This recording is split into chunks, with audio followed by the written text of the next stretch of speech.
Okay, welcome to tightness testing. So I just really want to run through a tightness test with you. So the first thing that we need to do before we start is we're going to have a look around the appliances and just make sure that everything is turned on and open. So the first thing we're going to do is to open up the lid of the cooker.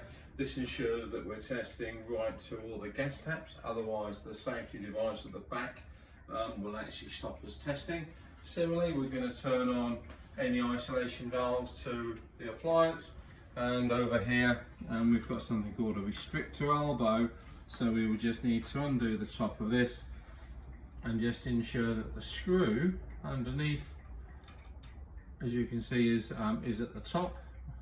If that's screwed down, then that would be off, and then we need to just tighten that back up again. Second thing we need to do is just to make sure there's no current travelling through our system before we start, otherwise we could get an electric shock when we start to work on it. So I'm going to use a volt stick for this, and the first thing we need to do is to make sure that the volt stick is working. So I'm going to test that on now and supply, and then what we're going to do is 3 really good tests upstream of the meter, and then we're going to do 3 coming down the other way. And just in case my volt stick is broken, we're going to do another test on the now and supply to make sure everything is okay. Next thing we're going to do is we're going to attach the gauge.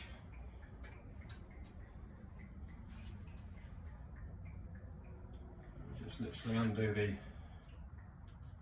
test nipple. A little trick people do, lose a test nipple, you can put it in your pocket. There should actually be really a little clip up here to stop the to stop the outlet of the supply being taken out. If that's missing, what I tend to do is just screw my test nipple into there, and then I'm not going to lose it.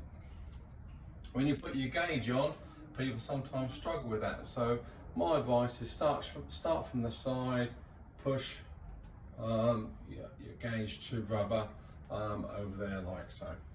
What we're now going to do is a let-by test. So this is a test to make sure that no gas is weeping past the emergency control valve when it's in an off position.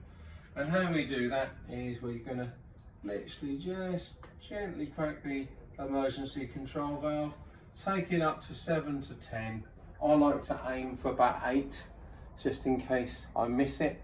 And then the idea is we add the 2 sides together and divide by 2. So as you can see, we've got about 7.5 on each side. So that's at about 7, and we're going to leave that for a total of 1 minute. And we're looking for a rise in the gauge. We're not allowed what they call any perceptible movement of the gauge, and that's any movement greater than 0.25 of a millibar. So we're looking for no more than a quarter of a millibar rise. Assuming a minute has passed, we're now going to take it up to the test pressure. So this time we're actually going to take it up a little bit further, and we're now taking somewhere between 20 and 21 millibars. And the reason for that is that operating pressure is 20 millibars. So we want, 21 millibars. We want to make sure that we're testing at operating pressure. And secondly, we know that the regulator will lock up around about 23 millibars. So we really want the regulator not to be in lockup. So we're testing all the way back to the ECB. So as we can see there, we've got 20 on either limb of the gauge. And we're going to leave it for 1 minute for what they call temperature stabilisation before we actually do a tightness test. So we're going to leave it for 1 minute, and the idea is that as we introduce cold gas into maybe a warmer system, the gas is going to expand or contract, and the idea is the gauge could move. So that's the idea of that 1 minute. Once we do that, we're going to have a look at the gauge again, top it up, make sure we've still got 20, 21, and then we're going to leave it for a full 2 minutes. And it's through this 2 minutes that we then need to know if there's any drop at all. Generally speaking, if it's a new installation, then we're only allowed to have a drop again of up to a quarter of a millibar.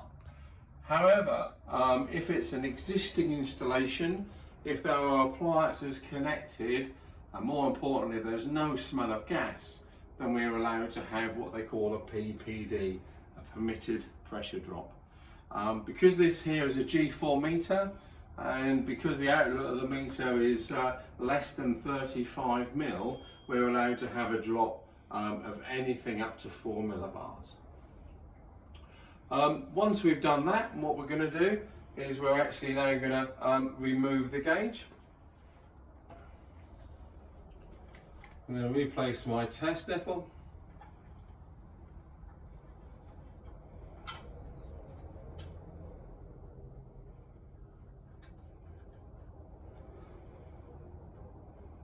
And the last thing we need to do is to apply leak detection fluid, or LDF as we like to call it, just to make sure that there's no leaks where we can't test. So we're going to apply with the gas on just around where the test nipple, just in case there's a leak there. And also we need to test down this flexible pipe, which we call the anaconda, and we do that just in case there is a lock-up situation. So we're going to test around there, and then we just wipe that off with a piece of cloth when we're finished. And that's the end of our tightness test. Thank you.